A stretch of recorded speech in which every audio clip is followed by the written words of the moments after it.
జిల్లా కార్యదర్శి జంగారెడ్డిగూడెం ఈరోజు జంగారెడ్డిగూడెం బొట్టాయిగూడెం సిపిఎం పార్టీ 2 మండల కమిటీల ఆధ్వర్యంలో పట్టెనపాలెం వంతెన నిర్మాణం చేపట్టాలని ఇప్పుడు మాట్లాడిన మిత్రులందరూ కూడా చెప్పారు.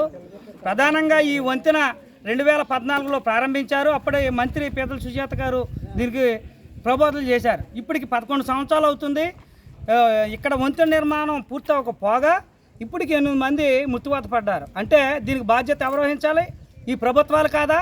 ఈ అధికారులు మొద్దు నిద్ర వేయటం లేదా? వీళ్ళు ఎందుకు ఈ రోజున మేము పాదయాత్ర చేయవలసి వచ్చింది? గిరిజనులు ఇప్పటికి 15 కిలోమీటర్లు మండు టెండలో కాళ్ళు బొబ్బలెక్కుతున్నా కానీ మా వంతెన నిర్మాణం చేపట్టండి, మా పిల్లల చదువులకి వెళ్తానికి దారి లేదు, హాస్పిటల్కి వెళ్ళాలంటే ఇక్కడ ఉన్నటువంటి బాలింతలు కానీ మేము కానీ మరో ప్రత్యామ్నాయం లేదని నినాదాలు చేస్తూ 15 కిలోమీటర్లు పాదయాత్ర చేశారంటే ఇది ప్రభుత్వ నిరంకుశ వైఖరికి కారణం. చాలా దుర్మార్గం. ఇంకో భాగం ఏంటంటే ఇప్పుడు కొత్తగా నెగ్గిన ఎమ్మెల్యే గారు సొంగ రోషన్ కుమార్ గారు ఎన్నికలకు ముందు వచ్చి అందులో మునిగారు, తానం చేశారు.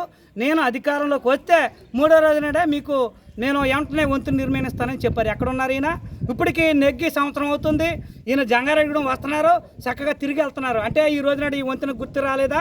ఇక్కడున్న పాలకులకి, ఇక్కడున్న అధికారులకి, ఇక్కడున్న ప్రజాప్రతినిధులకి. అందుకనే వీళ్ళందరూ కూడా మొద్దు నిద్ర వేడాలని సిపిఎం పార్టీ ఆధ్వర్యంలో మేమందరం కూడి పాదయాత్ర చేసాం. ఇప్పుడు ఆర్డీఓ గారికి ఇంత పత్రం ఇస్తాం, ఏం చెప్తారో చూస్తాం. లేదంటే తక్షణమే దీనికి బిల్లు ప్రపోజల్ చేయాలి, లేదంటే మేమే ప్రత్యక్ష కార్యాచరణ దిగి బ్రిడ్జి వంతెన నిర్మాణం చేపట్టే వరకు మేము ఉద్యమాలకి మేమంతా సన్నిద్ధం అవుతామని సిపిఎం పార్టీగా మేము ప్రభుత్వాన్ని, అధికారులను హెచ్చరిస్తా ఉన్నాం.